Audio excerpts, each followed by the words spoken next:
James bond ఈ పేరు చెప్పగానే ఒక డిటెక్టివ్, ఒక సీక్రెట్ ఏజెంట్, ఒక ఫైటర్, ఒక గవర్నమెంట్ ఆఫీసర్ ఇలా అనేక లక్షణాలు ఉన్న ఒక పాత్ర మన ఆలోచనలోకి వస్తుంది. జేమ్స్ బాండ్ సినిమాలో హీరో ఒక సీక్రెట్ ఏజెంట్ గా శత్రువుల భాగమయ్యి మొత్తం శత్రువుల సమాచారాన్ని డిపార్ట్మెంట్కి ఇస్తూ వారి అక్రమాలని అడ్డుకుంటూ ఉండే సీన్లను అతని సినిమాల్లో మనం చూస్తూ ఉంటాం. అయితే ఇదే జేమ్స్ బాండ్ తరహాలో శత్రువులతో కలిసిపోయి శత్రువుల సమాచారాన్ని ప్రభుత్వానికి చేరవేసిన ఐపీఎస్ ఆఫీసర్ ఒకడున్నారు. ఆయనే ఇండియన్ జేమ్స్ బాండ్ గా పేరు పొందిన అజిత్ దోవల్. ఈయన ఒక మాజీ ఐపీఎస్ ఆఫీసర్. గత 10 సంవత్సరాలుగా దేశానికి నేషనల్ సెక్యూరిటీ అడ్వైజర్ గా సేవలందిస్తున్న most talented, most aggressive, most dangerous person ఈ అజిత్ దోవల్. ఆయన దేశం కోసం చేసిన కృషి గురించి ఎంత చెప్పినా తక్కువే. దేశ రక్షణ కోసం తన ప్రాణాలని పణంగా పెట్టి ఏకంగా పాకిస్తాన్లో సంవత్సరాల కొద్దీ గడిపి శత్రు దేశ రహస్యాలని సొంత దేశం కోసం దొంగిలించిన ధైర్యశాలి ఆయన. ఇలా అజిత్ దోవల్ చేసిన సీక్రెట్ ఆపరేషన్స్ ఆయన కెరీర్ లో చాలానే ఉన్నాయి. కాబట్టి ఈ సూపర్ కాప్ గురించే ఈ వీడియో. అసలు అజిత్ దోవల్ ఎవరు, ఆయన కెరీర్ లో ఎదుర్కొన్న సవాళ్ళు ఎలాంటివి, అజిత్ దోవల్ చేసిన సీక్రెట్ ఆపరేషన్స్ ఏంటి, సీక్రెట్ ఏజెంట్ గా ఆయన దేశానికి ఎలా పనిచేశారు, ఐపీఎస్ ఆఫీసర్ గా మొదలైన ఆయన కెరీర్ నేషనల్ సెక్యూరిటీ అడ్వైజర్ గా పదవి పొందే వరకు ఎలా సాగింది, ఇలాంటి ఎన్నెన్నో విషయాల్ని ఈ వీడియోలో మాట్లాడబోతున్నాం. నేను ఖచ్చితంగా చెప్పగలను, ఈ వీడియో అనేది మిమ్మల్ని మామూలుగా సాటిస్ఫై చేయదు. సో లేట్ చేయకుండా let's get into the video.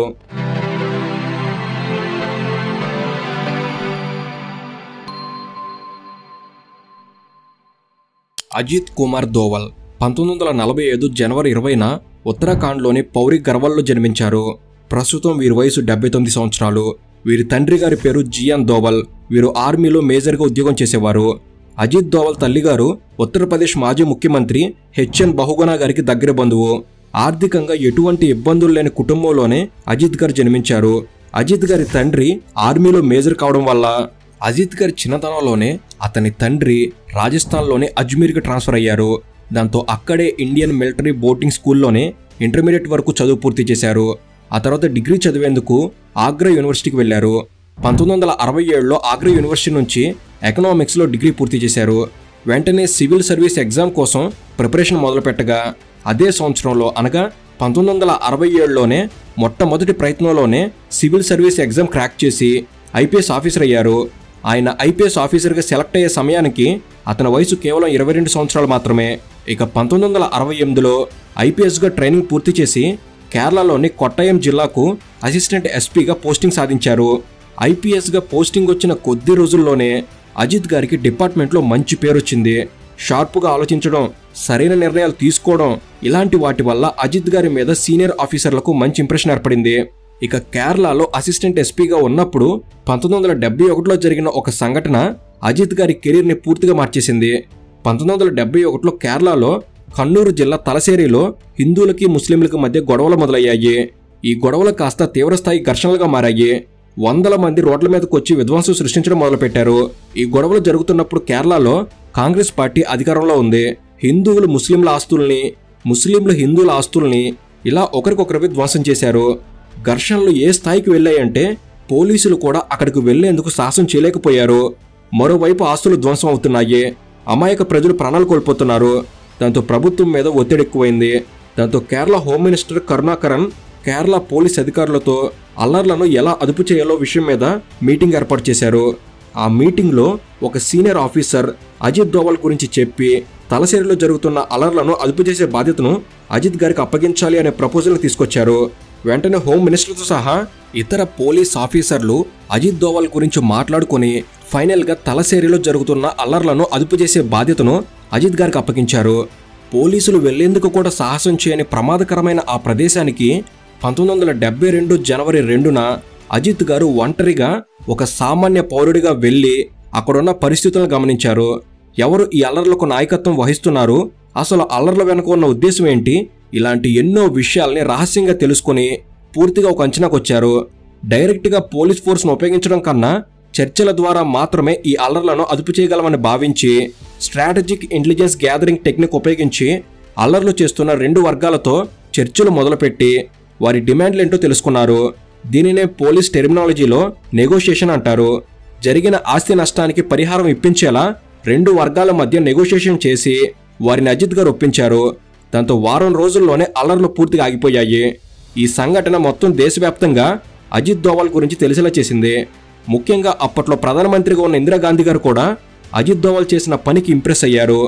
దాంతో 1972లో ఇందిరాగాంధీ గారు అజిత్ దోవల్ని కేరళ నుంచి తప్పించి సెంట్రల్ సర్వీసెస్లోకి తీసుకున్నారు. ఢిల్లీలో ఇంటెలిజెన్స్ బ్యూరో డైరెక్టర్ ఆపరేషన్ వింగ్స్లో పోస్టింగ్ ఇచ్చారు. మామూలుగా అయితే సీనియర్ టాలెంటెడ్ అధికారులకు మాత్రమే ఇంటెలిజెన్స్ బ్యూరోలో ఆపరేషన్ వింగ్లో పోస్టింగ్ ఇస్తారు. కానీ అజిత్ దోవల్కి మాత్రం చిన్న వయసులోనే చాలా పెద్ద పోస్టింగ్ ఇచ్చారు. ఇక అనంతరం 1972లోనే అజిత్ దోవల్కు అరుణ్ దోవల్తో పెళ్లి జరిగింది. అజిత్ దోవల్ని ఇండియన్ జేమ్స్ బాండ్ అని, రియల్ గేమ్ చేంజర్ అని, రియల్ హీరో అని ఇలా రకరకాలుగా పిలుస్తారు. వీరు దేశం కోసం తన ప్రాణాల్ని పణంగా చేసిన రిస్క్లను బహుశా మరే ఐపీఎస్ ఆఫీసర్ చేసి ఉండరు. ఇక్కడే ఒక విషయాన్ని మనం తెలుసుకోవాలి. ఆయన ఎన్ని రిస్కులు చేసినా కూడా ఏనాడు తన కుటుంబాన్ని, పిల్లల్ని మాత్రం రిస్కులు పడనివ్వలేదు. పర్సనల్లీ, ఫైనాన్షియల్లీ అన్ని రకాలుగా వారిని సేఫ్ జోన్లో ఉంచాకే ఆయన తన వృత్తిలో హీరోగా ఎదిగారు. మనం కూడా మన లైఫ్లో, ప్రొఫెషన్లో హీరోగా ఎదిగేందుకు ఎంతగానో కష్టపడుతుంటాం. ఇది చాలా మంచి విషయం. అయితే మన ఫ్యామిలీని సేఫ్ జోన్లో ఉంచాకే మనం అసలైన రియల్ హీరోలం అవుతాము. ఎందుకని ఈ మాట చెప్తున్నానంటే, టైం అనేది మన చేతుల్లో లేదు. నెక్స్ట్ మూమెంట్లో ఏం జరుగుతుందో ఎవరు ఊహించలేం. మీరే మీ కుటుంబానికి బ్రెడ్ విన్నర్ అయితే మీ కుటుంబానికి కంఫర్ట్స్, నీడ్స్ వీటిని ప్రొవైడ్ చేయడానికంటే ముందే వారి ఫ్యూచర్కి ప్రొటెక్షన్ ఇవ్వండి. అది కూడా టర్మ్ ఇన్సూరెన్స్ ద్వారా.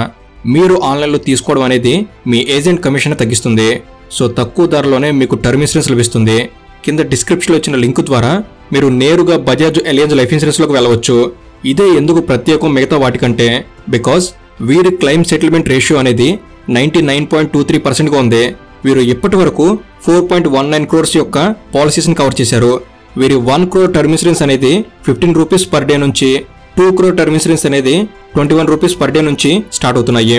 బజాజ్ అలయన్స్ వారు 2006-07 నుంచి 2023-24 వరకు వారు ఇండివిజువల్ క్లెయిమ్స్కి పేడ్ చేసిన అమౌంటే 6,418.97 కోట్లు. వీరి ప్రస్తుత ఏయుఎం అనేది 1,16,966 కోట్లు. ఏయుఎం అనగా అసెట్స్ అండర్ మేనేజ్మెంట్. ఇక బజాజ్ అలయన్స్ వారి కీ బెనిఫిట్స్ ని చూసినట్లయితే, నెంబర్ 1 యాక్సిడెంటల్ డెత్ బెనిఫిట్. ఒకవేళ పర్సన్ యాక్సిడెంట్ ద్వారా చనిపోతే వారి ఎక్స్ట్రా పేఅవుట్స్ అనేవి వీరు చెల్లిస్తారు. Number 2 exit early option percentage. మీరు మీ ప్రీమియమ్స్ ని ఎర్లీగా ఎగ్జిట్ వాల్యూతో అవ్వచ్చు, పూర్తిగా కవరేజ్ అనేది అయ్యే వరకు వేచి చూడకుండానే. ఇక నెంబర్ 3 ప్రీమియం హాలిడే. ఈ బెనిఫిట్ ద్వారా మీరు మీ ప్రీమియంని 1, 2 లేదా 3 years వరకు కట్టకుండా స్కిప్ చేసుకోవచ్చు. Number 4 waiver of premium benefit. ఒకవేళ పర్సన్ ఏదైనా యాక్సిడెంట్ లేదా డిజేబిలిటీకి గురైతే వారి పాలసీకి సంబంధించిన ప్రీమియంలను వేవియర్ ఆఫ్ చేసుకోవచ్చు. Number 5 available tax benefit. మీరు కట్టే వాటి ద్వారా ఇన్కమ్ ట్యాక్స్ యాక్ట్ ప్రకారం ట్యాక్స్ బెనిఫిట్ని మీరు లేదా మీ ఫ్యామిలీ మెంబర్స్ పొందవచ్చు. ఇక అన్నిటికంటే ముఖ్యమైన విషయం ఏమిటంటే, పాలసీ సెలక్షన్, డాక్యుమెంటేషన్, క్లెయిమ్ ఇలా వీటన్నిటికి సంబంధించి వీరే మీకు హెల్ప్ చేస్తారు. మీరు మీ కుటుంబానికి, మీ పిల్లలకు రక్షణ ఇచ్చేందుకు తప్పకుండా టర్మ్ ఇన్సూరెన్స్ తీసుకోండి. Links in description. ఇక అజిత్ దోవల్ ఇంటెలిజెన్స్ బ్యూరోలో ఉన్నప్పుడే 1972లో మిజోరాం తిరుగుబాటు జరిగింది. అప్పట్లో మిజోరాం కూడా అస్సాంలో భాగంగా ఉండేది. అయితే 1970లలో మిజోరాం ప్రాంతంలో కరువు వచ్చింది. దాంతో రైతులు అస్సాం ప్రభుత్వాన్ని సహాయం చేయాలని వేడుకున్నారు. కానీ అస్సాం ప్రభుత్వం మాత్రం ఆ ప్రాంత రైతులకు సరైన సహాయం చేయలేదు. దాంతో లాల్ డెంగా అనే వ్యక్తి ప్రభుత్వానికి వ్యతిరేకంగా ఉద్యమం చేయడం మొదలుపెట్టాడు. కొన్ని రోజుల్లోనే మిజోరాంలో సామాన్య ప్రజలు కూడా లాల్ డెంగాకు మద్దతుగా రావడం మొదలైంది. దాంతో లాల్ డెంగా మిజో నేషనల్ ఫ్రంట్ని ఏర్పాటు చేసి ఉద్యమం చేయడం మొదలుపెట్టాడు. దాంతోపాటే అస్సాంలో ప్రభుత్వ ఉద్యోగాల్లో అస్సామీ భాష వచ్చిన వారు మాత్రమే అర్హులు అని అస్సాం ప్రభుత్వం చట్టం చేసింది. మిజోరాం ప్రాంత ప్రజలకు అస్సామీ భాష రాదు. దాంతో మిజో నేషనల్ ఫ్రంట్ ఉద్యమాన్ని మరింత ఉధృతం చేసింది. మరోవైపు అస్సాం రైఫిల్స్ అనే ఒక మిలిటరీ వింగ్ ఉంటుంది. ఆ అస్సాం రైఫిల్స్లో మిజోరాం వాళ్ళు ఎక్కువగా ఉన్న 2 బెటాలియన్లను అస్సాం ప్రభుత్వం డిస్మిస్ చేశారు. దాంతో డిస్మిస్ అయిన వారిలో 7 ముఖ్యమైన కమాండర్లు అస్సాం ప్రభుత్వం మీద కోపంతో లాల్ డెంగాతో చేతులు కలిపారు. అప్పటి వరకు లాల్ డెంగా చేస్తున్న ఉద్యమానికి సరైన బలం ఉండేది కాదు. కానీ ఈ 7 కమాండర్లు ఎప్పుడైతే ఉద్యమానికి తోడయ్యారో ఉద్యమం హింసాత్మకంగా మారింది.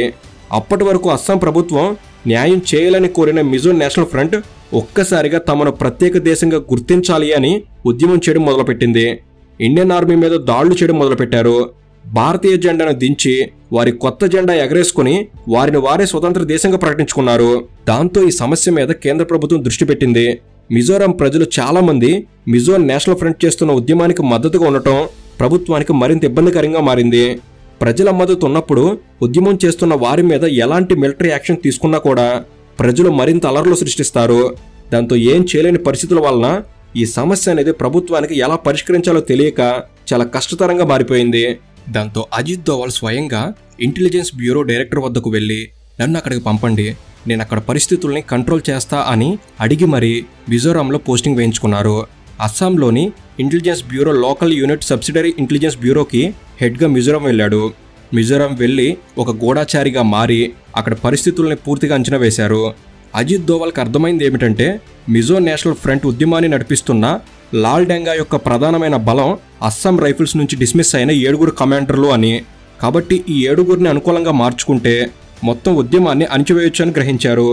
అయితే లాల్ డెంగా మరియు కమాండర్లు అందరూ మయన్మార్లో ఒక కొండ ప్రాంతంలో క్యాంప్ ఏర్పాటు చేసుకుని ఇండియాలో ఉద్యమం నడిపిస్తున్నారు. దాంతో అజిత్ దోవల్ మయన్మార్లోకి మారువేషంలో వెళ్ళి నెమ్మదిగా వారితో పరిచయం పెంచుకున్నాడు. అలా 1972 నుంచి 1974 వరకు 2 సంవత్సరాల పాటు నెమ్మదిగా వారితో కలిసి పార్టీ చేసుకునేంత దగ్గరయ్యాడు. వారు కూడా అజిత్ దోవల్ని నమ్మడం మొదలుపెట్టారు. అలా వారి నమ్మకాన్ని పూర్తిగా సంపాదించి ఆ కమాండర్లతో ఒక డీల్ కుదుర్చుకున్నాడు. ఇండియాకు మద్దతు ఇవ్వండి, మిజోరాంని ప్రత్యేక రాష్ట్రంగా ప్రకటిస్తాం, మీ సొంతంగా ప్రభుత్వాన్ని ఏర్పాటు చేయవచ్చు, ప్రజల సమస్యలు కూడా ప్రభుత్వంతో మాట్లాడి పరిష్కరిద్దామని స్పష్టంగా చెప్పి ఆ 7లో 6 ఒప్పించాడు. దాంతో 6 కమాండర్లు ఉద్యమం నుంచి దూరం కావడంతో మిజో నేషనల్ ఫ్రంట్ ఉద్యమం బలహీనపడింది. దాంతో లాల్ డెంగా ప్రత్యేక దేశంగా ప్రకటించాలి అని మొదలుపెట్టిన ఉద్యమం కాస్త పూర్తిగా చల్లారింది. చివరికి లాల్ డెంగా ఇండియన్ గవర్నమెంట్తో శాంతి చర్చలు మొదలు పెట్టాల్సి వచ్చింది. ఆ తర్వాత మిజోరాంని ప్రత్యేక రాష్ట్రంగా చేసి ఇండియాలోనే కొనసాగించేందుకు లాల్ డెంగా ఒప్పుకున్నాడు. అలా మిజోరాం ఉద్యమాన్ని కూడా చకచక్యంగా అణిచివేయడంలో అజిత్ దోవల్ పాత్ర చాలా కీలకం. ఇంకా సింపుల్గా చెప్పాలంటే మిజోరాం అనేది భారతదేశం నుంచి వేరవకుండా ఒక ప్రత్యేక రాష్ట్రంగా భారతదేశంలో భాగంగా ఉండేందుకు అజిత్ దోవల్ గారు చేసిన కృషే కారణం. ఇది మాత్రమే కాదు, మన సిక్కిం రాష్ట్రాన్ని కూడా పొరుగు దేశాల చేతుల్లోకి వెళ్లకుండా కాపాడింది అజిత్ గారే. అసలేం జరిగింది అనే విషయానికి వస్తే 1975 కన్నా ముందు వరకు సిక్కిం ప్రాంతం అనేది రాజుల పాలనలో ఉండేది. ఈ సిక్కిం ప్రాంతాన్ని ఆ సమయాల్లో పాల్డెన్ తోండప్ నెమ్గెల్ అనే సిక్కిం రాజు పాలిస్తూ ఉండేవారు. అయితే ఈ రాజు 1963లో హోప్ కుకే అనే అమ్మాయిని ప్రేమించడంతో ఆమెనే పెళ్లి చేసుకున్నారు. నిజానికి ఈమె ఒక అమెరికా అమ్మాయే. అంతేకాదు ఈమె అమెరికా వారి రహస్య CIA ఏజెంట్. ఒక ప్లాన్ ప్రకారంగా పాల్డెన్ రాజుకు దగ్గరయ్యి పెళ్లి చేసుకుని ఆయన ద్వారా సిక్కిం ప్రాంతానికి రాణిగా మారింది.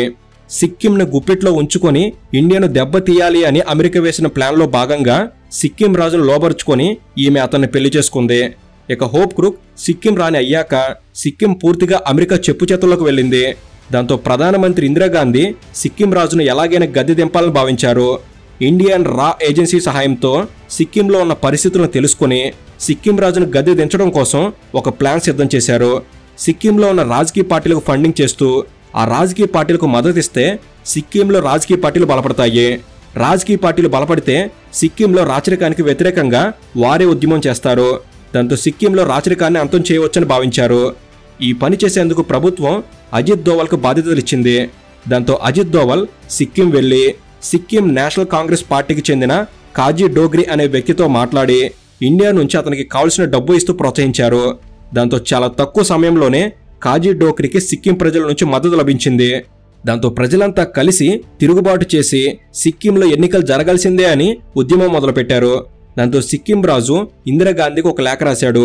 సిక్కింలో పరిస్థితి చేయదాటిపోయింది కాబట్టి భారత్ సహాయం చేయాలి అని ఆ లేఖలో పేర్కొన్నాడు. వెంటనే సిక్కిం రాజుకు సెక్యూరిటీగా ఇండియన్ ఆర్మీ వెళ్లి సిక్కింలో రాజు ప్యాలెస్ మొత్తాన్ని చుట్టుముట్టి రాజును రక్షించింది. ప్రజలు చేస్తున్న ఉద్యమానికి సిక్కిం రాజు కూడా తలవంచాల్సిన పరిస్థితి ఏర్పడింది. దాంతో సిక్కింలో ఎన్నికలు మొదటిసారి జరిగాయి. కాజీ డోగ్రీ ఎన్నికల్లో గెలిచి సిక్కింకి ప్రధానమంత్రి అయ్యాడు.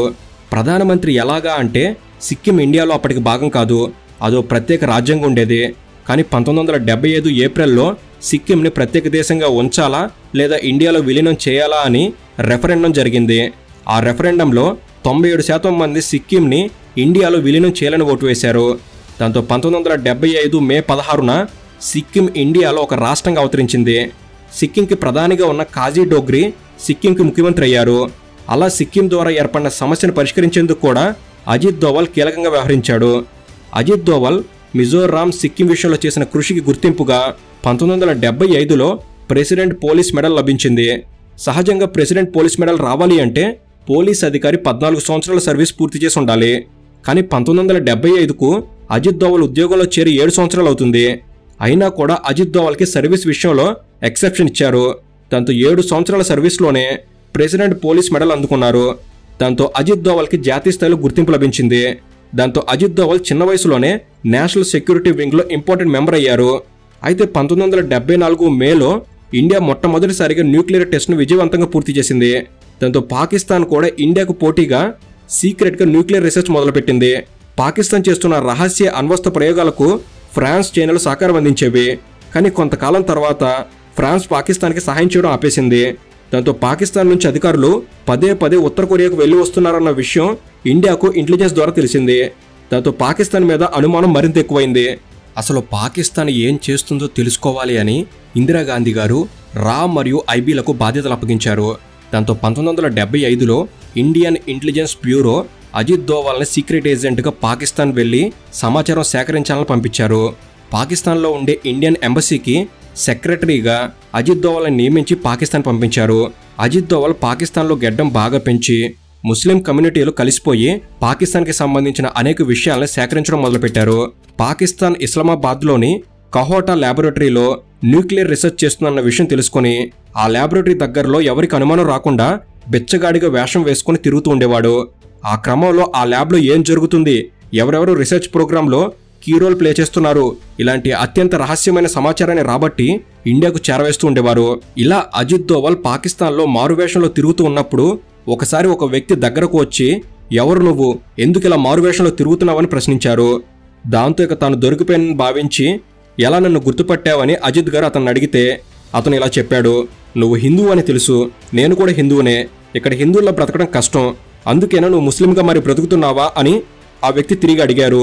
అందుకు అజిత్ గారు, నేను హిందువునని మీకు ఎలా తెలిసింది అని అడగ్గా, నీ చెవులకు చెవిపోగులు పెట్టుకునే రంధ్రాలు ఇంకా కనిపిస్తూనే ఉన్నాయి, ముస్లింలు ఎవరు చెవులు కుట్టించుకోరు, నీ చెవులు నువ్వు హిందువు అనే విషయం చెప్తున్నాయి అని చెప్పడంతో వెంటనే చెవులకున్న రంధ్రాలు కనిపించకుండా జాగ్రత్త పడుతూనే పాకిస్తాన్లో మారువేషంలో మరికొన్ని రోజులు కొనసాగారు. ఆ సందర్భంలో నిజమైన పాకిస్తాన్ వ్యక్తి గాని ఈ విషయాన్ని గమనించి ఉంటే అజిత్ దోవల్ జీవితం అక్కడే ముగిసిపోయి ఉండేది. ఇలాంటి సీక్రెట్ ఆపరేషన్స్ చేస్తున్నప్పుడు ప్రభుత్వాల వ్యవహారం ఎలా ఉంటుందంటే, సీక్రెట్ ఏజెంట్ సమాచారం పంపిస్తున్నంతసేపు అంతా బాగానే ఉంటుంది. కానీ సీక్రెట్ ఏజెంట్ గాని శత్రువులకు దొరికితే కనీసం అతన్ని విడిపించే ప్రయత్నం కూడా చేయరు. కొన్ని సందర్భాల్లో ఏకంగా అతనికి దేశానికి సంబంధం కూడా లేదు అంటారు. కాబట్టి సీక్రెట్ ఏజెంట్గా ఆపరేషన్స్ చేయడం ఎంతో ప్రమాదకరం. అయినా అజిత్ దోవల్ 6 సంవత్సరాల పాటు పాకిస్తాన్లో శత్రువుల మధ్య తిరుగుతూ దేశ రక్షణకు సంబంధించిన ఎంతో విలువైన సమాచారాన్ని సేకరించి ఇండియాకు పంపారు. ఇక 1984లో ఇందిరాగాంధీ హయాంలో జరిగిన మరో సంఘటన operation blue star. Punjab Amritsar golden టెంపుల్లో బ్రిందన్ వాలే అనే ఖలిస్తానీ ఉగ్రవాది జరిపిన మారణ హోమం గురించి చాలా మందికి తెలిసే ఉంటుంది. గోల్డెన్ టెంపుల్ని ఆవాసంగా చేసుకుని మొత్తం దేశాన్ని గడగడలాడించిన సంఘటన అది. ఆ సంఘటన ఏకంగా ఇందిరాగాంధీని హత్య చేసే వరకు దారితీసింది. ఖలిస్తానీ ఉగ్రవాదుల కోపం ఇందిరాగాంధీని హత్య చేయడంతో శాంతించలేదు. 1988లో సరిగ్గా 1984లో చేసినట్టే గోల్డెన్ టెంపుల్లో మరోసారి మారణహోమం సృష్టించేందుకు బ్రిందన్ వాలే టైగర్ ఫోర్స్ ఆఫ్ ఖలిస్తాన్ పేరుతో గోల్డెన్ టెంపుల్ రూమ్ నెంబర్ 14లో ఉగ్రవాదులు మకాం వేసి ప్రభుత్వాన్ని హెచ్చరించడం మొదలుపెట్టారు. ఆ సమయంలో రాజీవ్ గాంధీ గారు ప్రధానమంత్రిగా ఉన్నారు. అయితే గతంలో 1984లో చేసినట్టు డైరెక్ట్గా ఆర్మీని గోల్డెన్ టెంపుల్లోకి పంపించలేని పరిస్థితి. ఎందుకంటే 1984లో ఆర్మీ గోల్డెన్ టెంపుల్లోకి వెళ్లి ఆపరేషన్ బ్లూ స్టార్ నిర్వహించినందుకు సిక్కుల మనోభావాలు దెబ్బతిన్నాయి. దాంతో ఏకంగా సిక్కులు ఇందిరాగాంధీ గారిని చంపేశారు. కాబట్టి ఈసారి గోల్డెన్ టెంపుల్లోకి డైరెక్ట్గా ఆర్మీ వెళ్ళకూడదు అని రాజీవ్ గాంధీ గారు చెప్పారు. కాబట్టి ఉగ్రవాదుల్ని గోల్డెన్ టెంపుల్ బయట నుంచి హతమార్చాలని భావించారు. ఇక ఈ ఆపరేషన్కి ఆపరేషన్ బ్లాక్ థండర్ అనే పేరు పెట్టారు. ఈ ఆపరేషన్ బ్లాక్ థండర్ కోసం కూడా అజిత్ దోవల్ని పిలిపించారు. అజిత్ దోవల్ పంజాబ్ వచ్చేసరికి గోల్డెన్ టెంపుల్ చుట్టూ సిఆర్పిఎఫ్ కమాండ్లు, పంజాబ్ పోలీసులు మోహరించున్నారు. ఇక అజిత్ దోవల్ వచ్చి మొత్తం పరిస్థితి గురించి తెలుసుకుని ఫైనల్గా అసలు ఉగ్రవాదుల ఎగ్జాక్ట్ లొకేషన్, వాళ్ళు ఎంతమంది ఉన్నారు, వారి వద్ద ఎలాంటి ఆయుధాలు ఉన్నాయి అనే సమాచారం లేకుండా ఈ ఆపరేషన్ పూర్తి చేయలేమని తేల్చి చెప్పారు. కానీ ఈ వివరాలన్నీ రాబట్టేందుకు అజిత్ దోవలే స్వయంగా ఒక రిక్షా నడిపే వ్యక్తిగా గోల్డెన్ టెంపుల్లోకి వెళ్లేందుకు సిద్ధమయ్యారు. రిక్షా నడిపే వ్యక్తిగా అజిత్ దోవల్ గోల్డెన్ టెంపుల్లోకి వెళ్లి తనను తాను ఒక పాకిస్తాన్ ఐఎస్ఐ ఏజెంట్గా ఖలిస్తాన్ ఉగ్రవాదులకు పరిచయం చేసుకున్నారు. పాకిస్తాన్లో గడిపిన అనుభవం, ఉగ్రవాదులను దగ్గరగా గమనించిన అనుభవం ఉండడంతో అచ్చం పాకిస్తానీ ఐఎస్ఐ ఉగ్రవాదిలాగానే ప్రవర్తిస్తూ మిమ్మల్ని కలిసేందుకు పాకిస్తాన్ నుంచి వచ్చాను. ఈ విషయం బయట ఉన్న పోలీసులకు తెలియదు. నన్ను నమ్మండి. బయట ఎక్కడెక్కడ ఆర్మీ వారు ఏ పొజిషన్లో ఉన్నారో చెప్దామని వచ్చాను అని అజిత్ దోవల్ ఆ ఉగ్రవాదులను నమ్మించాడు. ఉగ్రవాదులు కూడా అజిత్ దోవల్ చెప్తున్న మాటల్ని పూర్తిగా నమ్మారు.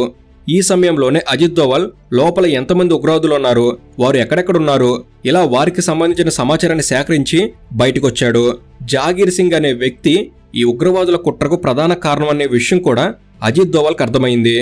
ఇక బయటకు వచ్చి సిఆర్పిఎఫ్, పంజాబ్ పోలీస్ వీరెవ్వరూ ఈ ఆపరేషన్ పూర్తి చేయలేరు అని ఎన్ఎస్జీ కమాండోలు పిలిపించారు. వెంటనే అదే రోజు రాత్రి ప్రత్యేక విమానంలో ఎన్ఎస్జీ కమాండోలు వచ్చి అజిత్ దోవల్తో సమావేశం జరిపారు.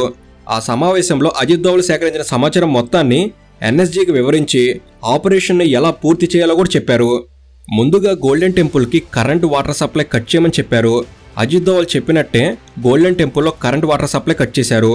దాంతో మే 16న జాగీర్ సింగ్ అర్ధరాత్రి నీళ్లు తాగడానికి బయటకు వచ్చాడు. వెంటనే ఎన్ఎస్జీ కమాండోలు జాగీర్ సింగ్ని కాల్చి చంపేశారు. మెయిన్ లీడర్ మరణించడం, కరెంట్ వాటర్ లేకపోవడంతో మొత్తం మిగిలిన వారు కూడా ఆలోచనలో పడిపోయారు. సరిగ్గా ఇదే సమయంలో అజిత్ దోవల్ రిక్షా నడిపే వ్యక్తిగా లోపలికి వెళ్లి బయట పరిస్థితి తీవ్రంగా ఉంది, ఇలాంటి సమయంలో యుద్ధం చేయడం కన్నా లొంగిపోవడమే ఉత్తమం, మీరు ప్రాణాలతో ఉంటే మరోసారి దాడులు చేయొచ్చు, ఐఎస్ఐకు మీ అవసరం ఉంది కాబట్టి ప్రస్తుతానికి లొంగిపోండి అని ఉగ్రవాదులకు చెప్పాడు. అలా వారితో పాకిస్తాన్ ఏజెంట్కి చర్చలు జరిపి ఖలిస్తాన్ ఉగ్రవాదుల్ని లొంగిపోయేలా చేశాడు.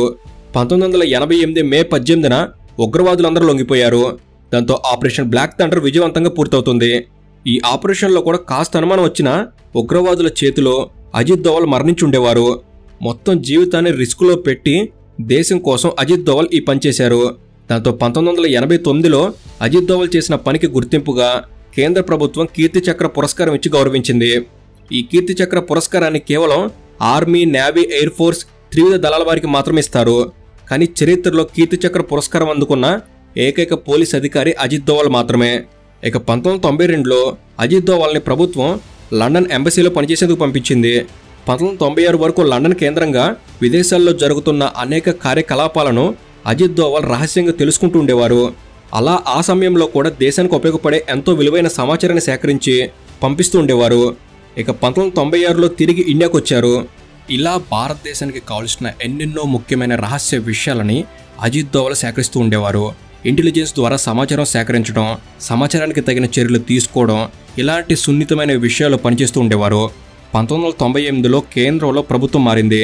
1999 డిసెంబర్ 24న ఒక భారీ ఉగ్రవాద చర్య జరిగింది. నేపాల్ రాజధాని కాఠ్మండు నుండి ఢిల్లీ వస్తున్న విమానాన్ని 5 ఉగ్రవాదులు హైజాక్ చేశారు. విమానంలో ప్రయాణికులు, సిబ్బంది అందరూ కలిపి 170 మంది భారతీయులు ఉన్నారు. విమానం ఇండియన్ ఎయిర్ స్పేస్లోకి ప్రవేశించిన వెంటనే ఉగ్రవాదులు ఆయుధాలతో బెదిరించి మొత్తం విమానాన్ని తమ ఆధీనంలోకి తెచ్చుకున్నారు. పైలట్లను బెదిరించి ఢిల్లీ నుంచి పాకిస్తాన్కి విమానాన్ని తీసుకెళ్లమని ఆదేశించారు. పాకిస్తాన్ వరకు వెళ్లేందుకు విమానంలో ఫ్యూయల్ లేదని చెప్పడంతో విమానానికి ఇంధనం నింపుకునేందుకు పంజాబ్ అమృత్సర్ ఎయిర్పోర్ట్లో విమానాన్ని ల్యాండ్ చేశారు. 170 మంది ప్రయాణికులు బందీలుగా ఉన్నందువల్ల ప్రభుత్వం కూడా డైరెక్ట్గా ఏం చేయలేని పరిస్థితి. దాంతో అమృత్సర్ ఎయిర్పోర్ట్లో ఫ్యూయల్ నింపుకొని విమానాన్ని పాకిస్తాన్లోని లాహోర్ తీసుకెళ్లారు. కానీ పాకిస్తాన్ మాత్రం విమానం ల్యాండ్ అయ్యేందుకు అనుమతి ఇవ్వలేదు. దాంతో విమానాన్ని దుబాయ్ ఎయిర్పోర్ట్లో ల్యాండ్ చేశారు. అక్కడ మళ్లీ ఫ్యూయల్ నింపుకొని డిసెంబర్ 25న ఆఫ్ఘనిస్తాన్లోని కాందహార్ విమానాశ్రయంలో ల్యాండ్ చేశారు. మరోవైపు ఈ విషయం గురించి ఇండియన్ మీడియా వార్తలు ప్రసారం చేయడం మొదలుపెట్టింది. దాంతో దేశం మొత్తం దీని మీద చర్చ మొదలైంది. దాంతో ప్రభుత్వం మీద ఒత్తిడి ఎక్కువైంది.